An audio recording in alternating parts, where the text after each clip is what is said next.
বাবা আমি কি এই ঘরের কেউ না? বাবা আমি কি এই ঘরের কেউ না? তুই নিজেই বুঝিস না কেন এমন হলো। কিন্তু বাবা আমি তো চেষ্টা করছি। চেষ্টা যথেষ্ট না। জানো, তোমাকে ছাড়া আমার দিনটা ঠিক সম্পূর্ণ লাগে না। আমারও। সংসারের সব কষ্টের মাঝেও আমাদের ভালোবাসা বেঁচে আছে। এই ভালোবাসায় একদিন পুরো পরিবারকে বদলাবে। একদিন হঠাৎ ছোট মায়ের এক মেয়ে অসুস্থ হয়ে পড়ে, সবাই দিশেহারা। ঠিক তখন ছেলের বই দৌড়ে।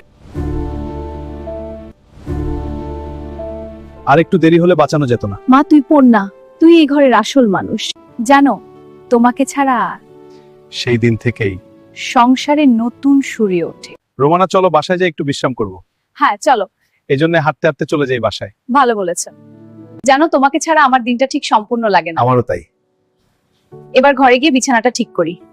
মা তুই পড়, তুই এই ঘরের আসল মানুষ। রোমানা তুমি আমার কাছে আসো, জড়িয়ে ধরি। রোমানা তুমি আমার কাছে আসো, তুমি আমার সুখ আর শান্তি। তুমি ছাড়া কিভাবে থাকবো বল, তাই আমি কোথাও যাইতে চাই হ্যাঁ না। আমি এসেছি। রুমনা কই, তুমি দেখো কি এনেছি। কি এনেছো? ওয়াও! ধন্যবাদ রুমানা।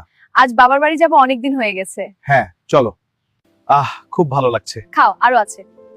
বসো রুমানা, আমি বিদেশ যাব, তোমাকে ঘরে রেখে কেমন করে থাকবো? বসো। তুমি কোনো চিন্তা করবা না, আমি ফোন করব। জানো, তোমাকে ছাড়া আমার দিনটা ঠিক সম্পূর্ণ লাগে না। রুমানা কেঁদো না, সবাই তোমাকে ভালোবাসে। সাগর তুই চলে গেলে আমি কি করব?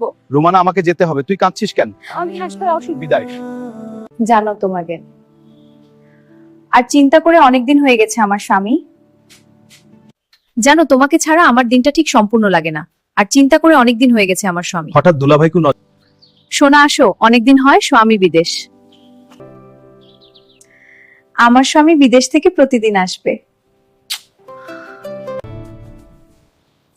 আমার স্বামী বিদেশ থাকে, তুমি প্রতিদিন আসবেন।